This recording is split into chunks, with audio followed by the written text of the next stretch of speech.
Okay, अब हम लोग चले आते हैं अपने टॉपिक की ओर। ठीक है, चलिए। तो हमारा टॉपिक होगा परमुटेशन एंड कॉम्बिनेशन, और ये आपका चैप्टर 7 है एनसीईआरटी से। ठीक है, अब सुनो सुनो, इसमें दो वर्ड तुमको मिल रहा है। एक आ जा रहा है परमुटेशन, देखिए एक आपके पास आ जा रहा है परमुटेशन।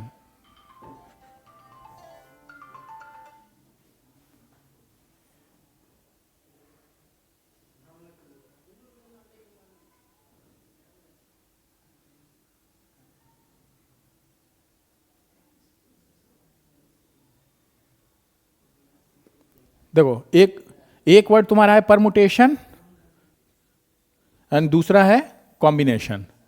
ठीक है, तो दोनों का यूज हम लोग डेली लाइफ में करते हैं, लेकिन इस रूप में नहीं करते। परमुटेशन कर रहे हैं या कॉम्बिनेशन कर रहे हैं, जो अभी तक हम लोग किए थे परमुटेशन कॉम्बिनेशन बोल के नहीं किए थे। ठीक है ना,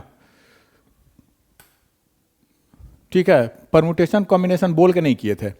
अभी क्या है ना, तुम अच्छा रोज दिन अपने डेली लाइफ में सामान को सजाते होगे, यानी अरेंज करते होगे। ठीक है, और रोज तुम सिलेक्शन करते होगे, ये अच्छा या वो अच्छा, आज ये टी शर्ट पहने या ये जींस पहने, ये सिलेक्शन करते हो ना।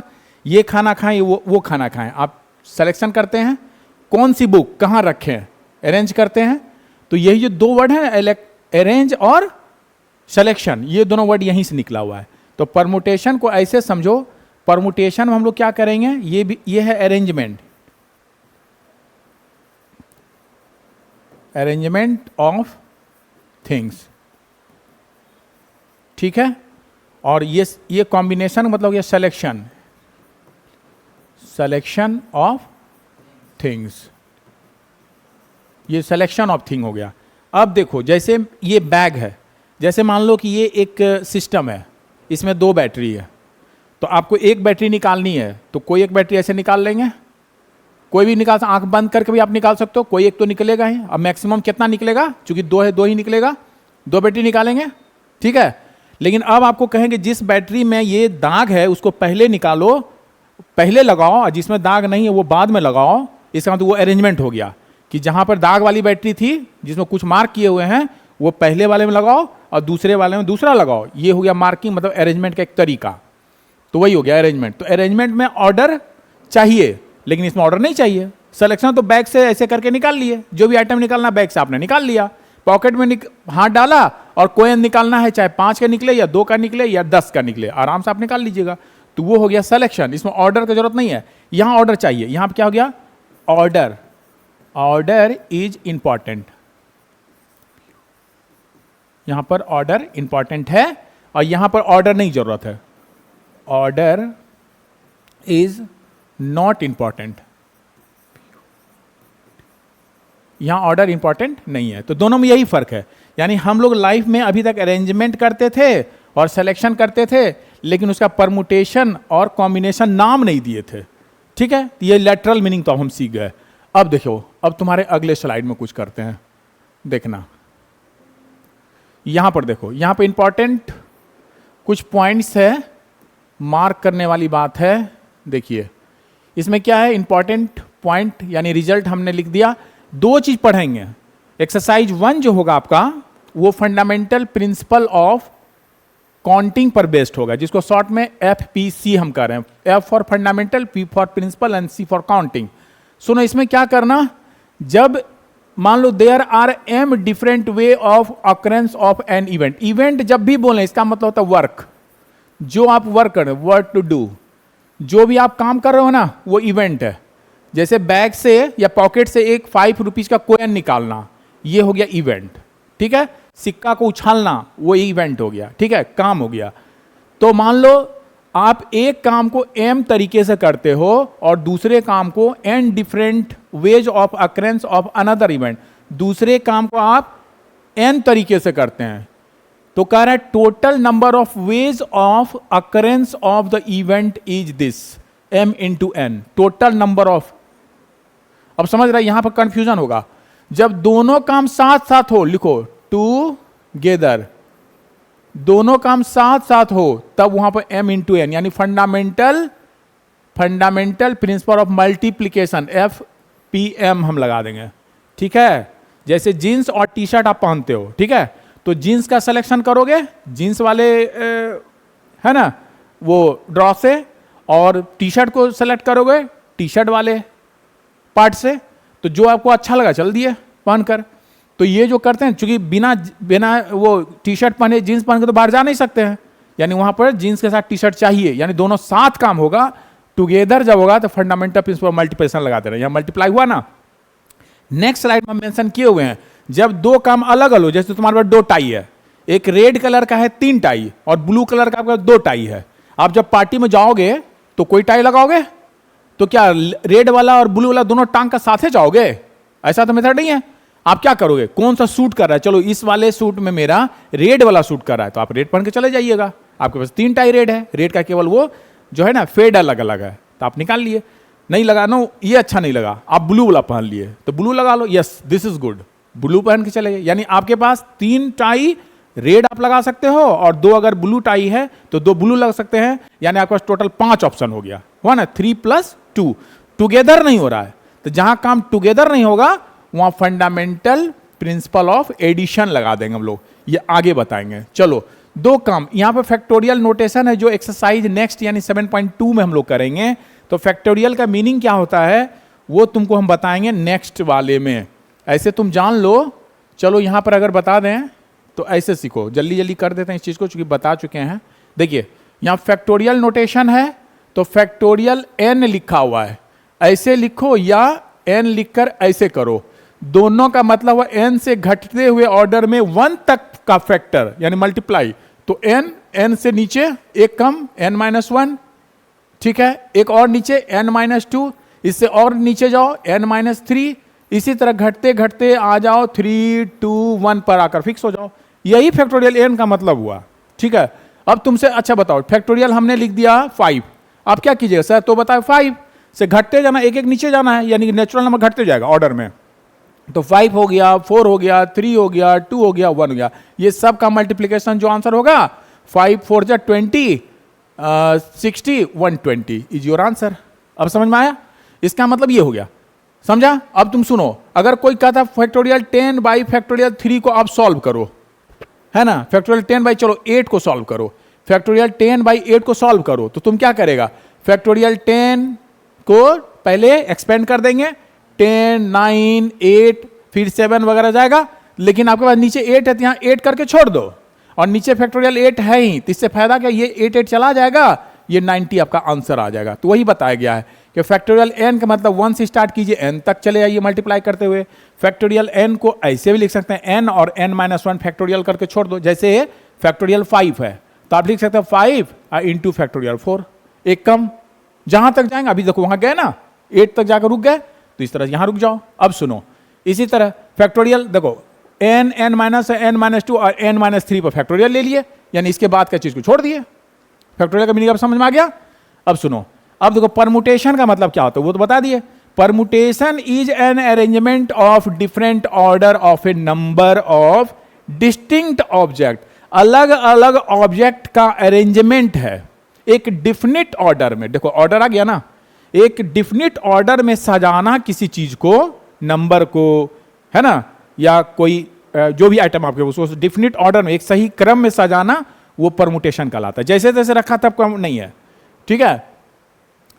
टेकन सम और ऑल एट अ टाइम, या तो इकट्ठे ले लो, मान लो 5 बुक है एनसीईआरटी की, 5 बुक है आर.एस. अग्रवाल की अलग अलग, तो एनसीईआरटी वाले एक जगह सेट में लगा दो, मतलब 5 बुक 5 एक जगह लगा दो। आर.एस. अग्रवाल मान लो 10 बुक है अलग अलग, तो वहां 10 बुक लगा दो, तो क्या हो एनसीईआरटी और आर.एस. वाला हमारा ऐसे निकल जाएगा, है ना। ये आपके पास एक ही है एनसीईआरटी, 2 आर.एस. अग्रवाल है और एक आर.डी. शर्मा का बुक है, तो आप क्या कीजिए, एक आर.डी. शर्मा सजाओगे, 2 आर.एस. साथ ले लोगे, एक है ना ले लीजिएगा, इस तरह से हम सजा लेंगे। तो वही कह रहा है टेकन सम या ऑल एट ए टाइम। अब सुनो, the number of permutation of n different thing object taken r at a time, मतलब तुम्हारे पास टोटल थिंग है 10, उसमें से 5 को इकट्ठे ले लो। उसका लिखने का तरीका है 10 में से 5 का अरेंजमेंट, तो 10p5 ऐसे लिखना, ये तरीका है। तो हम क्या करें, n में से r at a time, n में से r एट ए टाइम को सजाना है, तो npr लिखिएगा या nr लिखिएगा, मैक्सिमम हम लोग यही यूज करेंगे, ठीक है।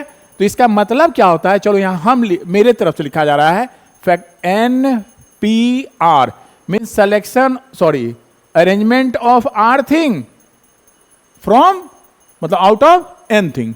एन में आर का अरेंजमेंट को लिखिएगा factorial n upon factorial n minus r. ये फॉर्मूला हम लोग लगाएंगे। हो गया क्लियर? क्लियर हो गया? चलिए, तो पहला का तो आंसर मिल गया आपको। और एक बात और, ये क्या होगा, नीचे 0 से greater and equal to r होगा, बट एन से लेस और इक्वल टू होगा। क्यों? क्योंकि एक बात देखना, फैक्टोरियल यहां पर लिख देते हैं, फैक्टोरियल 0 का मतलब होता है 1, याद रखना। ऐसा मत कहना कि सर यहां 0 रखेंगे तो 0 माइनस जो भी रहेगा 0, तब तो बाई 0 हो जाएगा। तो 0 फैक्टोरियल का मतलब होता है 1, यानी उसका आंसर आएगा। तो एक आपको ये भी ध्यान देना है। अच्छा, अगर आपसे कहेंगे फैक्टोरियल 1 बताइए क्या होगा, तो ये तो 1 ही होगा। तो फैक्टोरियल 1 भी 1 और 0 भी 1। क्लियर? चलो, ये भी सीख गया। अब देखो, अब कुछ और रिमेंबर, आपको कुछ पॉइंट्स को रिमेंबर करना है।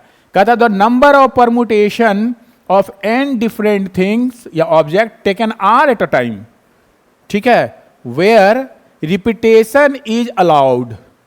अगर कोई चीज का रिपीटेशन अलाउड है, समझ रहे हो, जैसे मान लो 1 2 3 तुम्हारे पास डिजिट है ना, और 3 प्लेस पे भरना है। ये 3 प्लेस पर 1 2 3 भरना है, तो 3 एक बार यहां भर दो, फिर वो जो 3 है 1 2 3 डिजिट यहां भी भर सकते हो, 1 2 3 यहां भी भर सकते हो। तो टोटल कितना हो गया, ये इंटू कर देना, इस तरह टोटल निकाल, वही करा। तो यानी क्या हो गया, सबसे अच्छा तरीका है n to the power r, आप लिख दो, आंसर आ जाएगा। ठीक है, इसको हम बारी बारी से ऑब्जेक्टिव जब देंगे ना, तब उसमें होगा। देखो, number of permutation of n object where p object are of same kind, p एक जैसा है and rest all are different, तो उसका क्या रूल होगा, factorial n upon factorial p। ठीक है, सेम काइंड का जो है ना n ऑब्जेक्ट है ना, the number of permutation n object where p object are of same kind, तो सेम काइंड वाले को जो होगा उससे डिवाइड कर देंगे n फैक्टोरियल में। ठीक है, जो बराबर रिपीट होगा तो उससे हम डिवाइड कर देना। फिर देखो, the number of permutation of n object where p1 object एक जैसा है, p2 ऑब्जेक्ट एक जैसा सेकंड टाइप का है, p3 अलग टाइप का है, p के अलग टाइप का है, तब क्या होगा, डिफरेंट काइंड क्या होगा परम्यूटेशन के लिए, तो आप बोलोगे factorial n by p1 p2 p3 सबका फैक्टोरियल अप टू p के, वही वाला का है रिजल्ट। ऐसे क्लियर नहीं होगा, लेकिन जब आएंगे आपके क्वेश्चन पर तो एकदम क्लियर हो जाएगा कॉन्सेप्ट। अभी जस्ट ये है, इसका स्क्रीनशॉट ले लो और फिर बढ़ते हैं, देखते हैं क्या है। ठीक है, देखो देखो यहां पर क्या है, कॉम्बिनेशन पर बात हम बाद में करेंगे। ठीक है, अभी परमुटेशन कर रहे हैं, उसी पे चलो। देखो, तो इंपॉर्टेंट टॉपिक में जो कुछ भी बोले उसको थोड़ा सा लिख देते हैं। तो अभी आप पढ़ रहे हैं, अभी आप पढ़ रहे हैं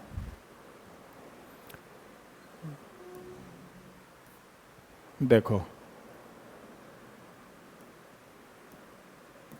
अभी आप पढ़ रहे हो परमुटेशन, परमुटेशंस, ठीक है, एंड कॉम्बिनेशंस, ये पढ़ रहे हो, 2 वर्ड। ठीक है, तो क्या क्या बताए, परमुटेशन का मतलब होता है arrangement, arrangement of things in definite order, मतलब ऑर्डर इंपॉर्टेंट है। ठीक है, कॉम्बिनेशन का मतलब होता है, ठीक है, ऐसे मेरा आंसर हो जाएगा।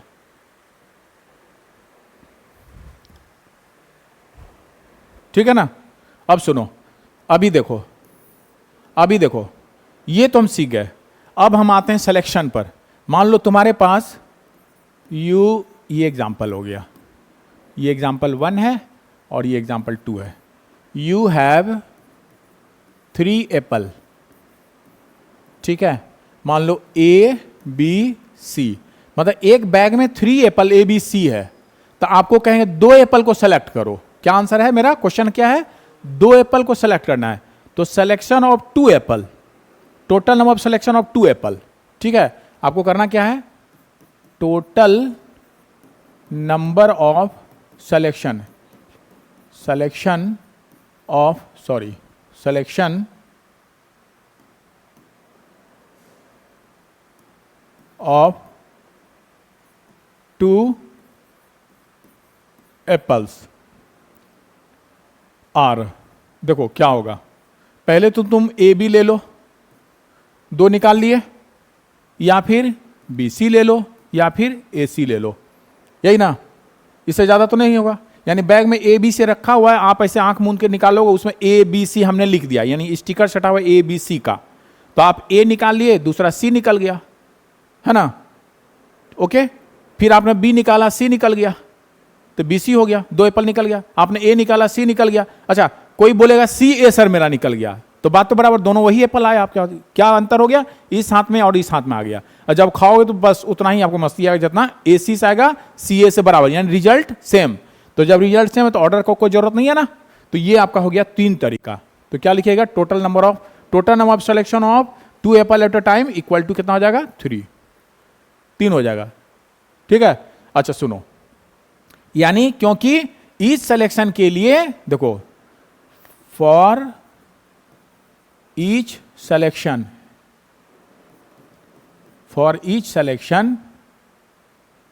वी हैव टू अरेंजमेंट, यानी परमुटेशन, सुनो कैसे, फॉर ईच सिलेक्शन का मतलब क्या, कॉम्बिनेशन, ईच कॉम्बिनेशन के लिए तुम्हारे पास दो परमुटेशन है। कैसे, सुनो, तुम यहां पर लिख लो, दो लिए हो ना, यहां पर लिख लो कॉम्बिनेशन, और यहां लिख दो परमुटेशन, ठीक है। तो क्या क्या सेलेक्ट किया, पहले तुम ए बी ले लिया, फिर आपने बी सी एप्पल निकाल लिया, फिर आपने ए सी एप्पल निकाल लिया। अब इसको परमुटेट का मतलब क्या होता है, अरेंज करना। तो आप चाहो तो ए बी लिखो या चाहो तो बी ए लिखो, बात बराबर। आप चाहो तो बी सी लिखो, चाहो तो सी बी लिखो, बात बराबर। चाहो तो ए सी लिखो, चाहो तो सी ए लिखो, बात बराबर। इसका मतलब दो तरीका है, मतलब दो अरेंजमेंट हुआ, यहां भी दो अरेंजमेंट हुआ, इस तरह टोटल अरेंजमेंट हो गया, टोटल अरेंजमेंट यानी परमुटेशन इक्वल टू 2 2 2 मीन्स 6। और टोटल यहां पर लिखोगे, यहां पर total combination equal to 1 2 3, total 3। तो ये, अब तुम कहोगे सर इसका तो फॉर्मूला आपने दे दिया, NPR का मतलब factorial n by factorial n minus r, और यहां जब पुट किए तो मेरा आंसर मिल गया यहां से। तो उसका भी एक फॉर्मूला होना चाहिए ना। तो इसका फॉर्मूला क्या हो जाएगा, इसके लिए बोलना NCR, इसका मतलब होता है selection of R thing from n, मैंने selection of n things taken R eight a time, okay. उसको क्या बोलोगे, ऐसे factorial n by factorial R into factorial n minus R, ये फॉर्मूला यूज करोगे तो सिलेक्शन तुम्हारा हो जाएगा। चलो अब इस वाले में करके देख लो, ये वाला सही सेट कर रहा है कि नहीं।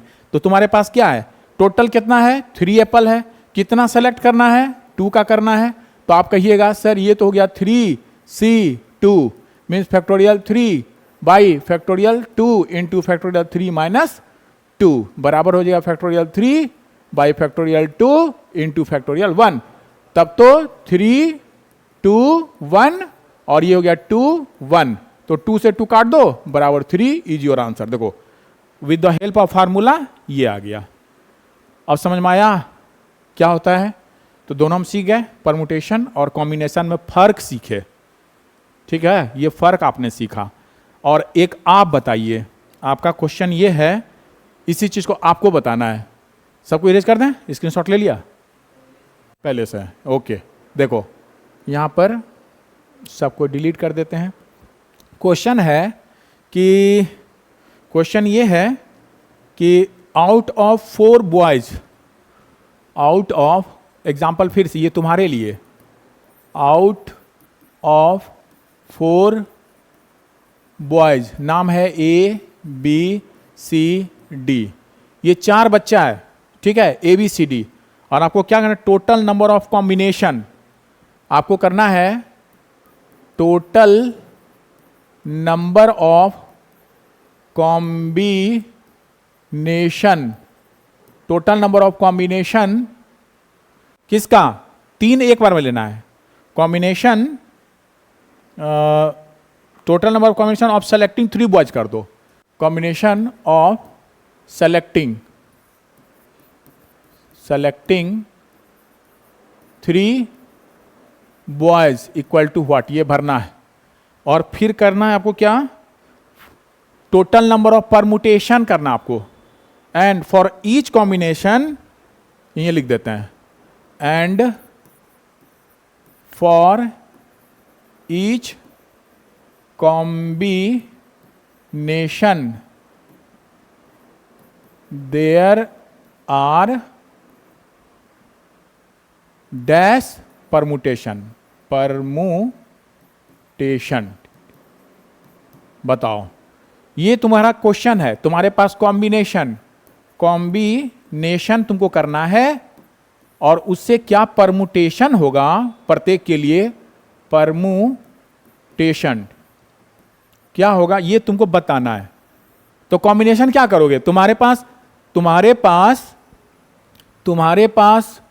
टोटल 4 बच्चा है ABCD, और आपको कॉम्बिनेशन करना है 3 बॉयज का, यानी सिलेक्शन करना है 3 बॉयज का। तो सिलेक्शन कर लो, ठीक है ना, 3 बॉयज का सिलेक्शन कर लो। क्या होगा, तो तुम चुन लो, कहोगे सर हमने चुना ABC को चुन लिया। फिर कहोगे सर नहीं, हमने चुना ABD को। फिर आप कहोगे नहीं सर हमने चुना BCD को। फिर आपको नो, हमने चुना ACD को, ठीक है। और कैसे चुनोगे, सब में देखो ABC आ गया, ABD आ गया, BCD आ गया, ACD आ गया। और भी कोई उपाय है चुनने का, कहीं बच रहा है, ABD देखो, ABD आ गया है।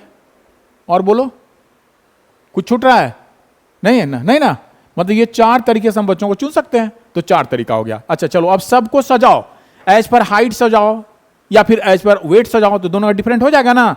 तो हम क्या करें, इसको सजा रहे हैं, देखो क्या कितने तरीके से इसको इधर उधर, मतलब ABC खड़ा है, कभी B को यहां रखो फिर A को वहां रखो, यानी सबका ऑर्डर बदल बदल कर सजाना है। कभी A को आपने आगे कर दिया, कभी आपने B को आगे कर दिया, कभी आपने C को आगे कर दिया, कभी आपने B को बीच में कर दिया, कभी C को बीच में कर दिया। तो कितना तरीका है, तो आप कहिएगा सर ABC एक तो तरीका है। फिर आप कहोगे सर A को रखते हैं फिक्स और BC को बदल देते हैं, जगह बदल गया, ऑर्डर बदल गया। फिर कहोगे सर ये तो हो गया, अभी हम क्या करेंगे ना, A के साथ कर ले, अब B को फिक्स रख देते हैं, अब AC को सजा देते हैं, ठीक। फिर कहिएगा नहीं, B को तो फिक्स रखते हैं, CA को सजा लेते हैं, ओके। फिर कहो नो, हमारा कॉम्बिनेशन, मेरा परमुटेशन हो गया सर कि हमने C को पहले रख दिया और AB को सजा दिया। फिर आप कहेगा नहीं, C को फिक्स रखे, BA को सजा दिए। अब इसके अलावे तो कुछ नहीं हो रहा है, ऑर्डर सज गया ना, नहीं हो रहा है ना, यानी तुम्हारे पास टोटल परमुटेशन हो गया, तुम्हारे पास देखो, तुम्हारे पास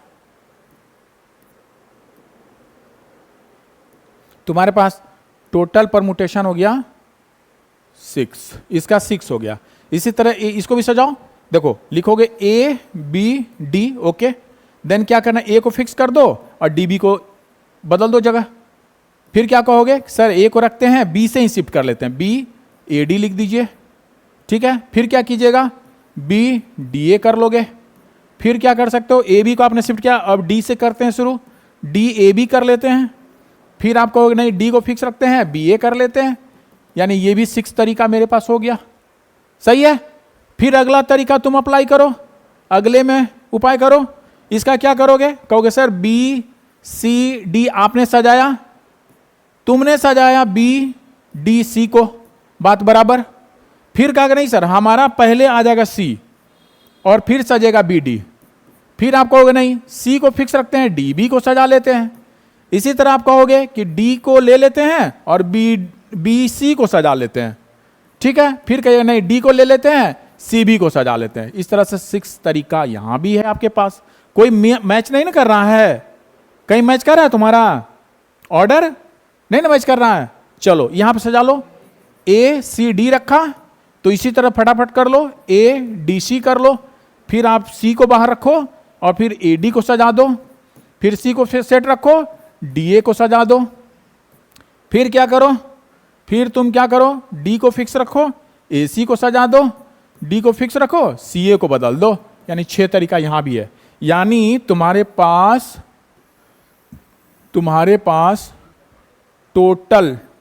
टोटल कॉम्बिनेशन बराबर हो गया 4, और यहां तुम्हारे पास टोटल परमुटेशन इक्वल टू हो गया कितना? देखो ये 6 6 6 जोड़ोगे तो दिस इज 24। क्या हो जाएगा? ये तुम्हारा हो गया 24। ठीक है, अब जरा इसको फार्मूला पर देख लो, कितना करना था? 4 में 3 का सिलेक्शन, तो हो गया NCR, मतलब 4C3, तो factorial 4 by factorial 3 into factorial 4 minus 3, तो ये फैक्टोरियल 4 को लिख सकते हो 4 फैक्टोरियल 3 भी लिख सकता है। जो मेथड बताए हैं उसके अनुसार चाहो तो सीधे सीधे 3 को कटा देना है, तो तुम क्या करो, यहाँ पर फैक्टोरियल 4 को लिख सकते हो 4 into factorial 3 by factorial 3 into factorial 1। ठीक है, ये 3 3 कट गया तो आंसर 4 आ गया। परमुटेशन पाओ, यहाँ पर क्या कर रहे हो, टोटल तुम्हारे पास 4 आइटम है जिसमें से 3 को सजाना है, तो क्या हो जाएगा, factorial 4 by factorial 4 minus 3, that is, ये 4 तो लिखिएगा 4 3 2 1 बाई फैक्टोरियल 1, तो 1 ही रहा, 4 12 24, ये आंसर हो गया। इसका मतलब ईच कॉम्बिनेशन के लिए, है ना, परमुटेशन होता है। हमारा क्या रिजल्ट निकला? ईच परमुटेशन के लिए होता है। अब सुनो, ये तो ठीक है, अब तुमको हम बताते हैं, इसको इरेज कर दें। ठीक है, एक बात, चूंकि इसको अब आगे बढ़ाने से पहले एक चीज जरूरी है, वो बता देते हैं। लास्ट डे भी बताए थे कि अब हमको वी हैव टू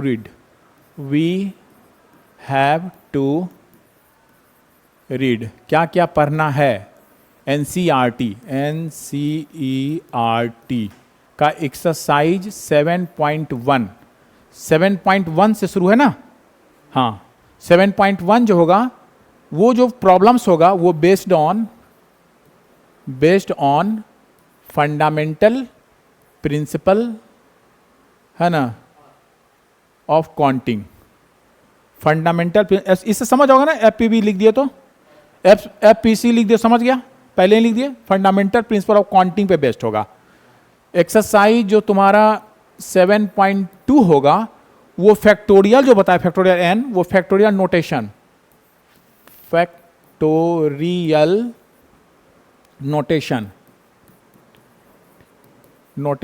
बेस्ड होगा। हो गया। एक्सरसाइज 7.3 जो होगा वो आपका हो गया परमुटेशन बेस्ड, परमुटेशन बेस्ड, मतलब बेस्ड ऑन परमुटेशन के क्वेश्चन को करेंगे हम लोग। और एक्सरसाइज 7.4 जो होगा वो होगा कॉम्बिनेशन बेस्ड होगा। ठीक है, कॉम्बिनेशन बेस्ड होगा। और एक और पढ़िएगा, मिसलिनियस एक्सरसाइज ऑफ 7 पढ़िएगा। मिसलिनियस लिख देते हैं इस तरह से, शायद स्क्रीनशॉट लोगे कंफ्यूज हो जाओगे, ऐसे सीखो। Miscellaneous exercise of chapter 7। यहां पर हम लोग करेंगे mixed question, mixed problem, mixed problems को करेंगे। इतना कुछ आपको पढ़ना है स्टेप वाइज। ठीक है, तो यही रहा। ठीक, तो नेक्स्ट क्लास में तुम्हारा फंडामेंटल प्रिंसिपल ऑफ काउंटिंग होगा। ठीक है, देखो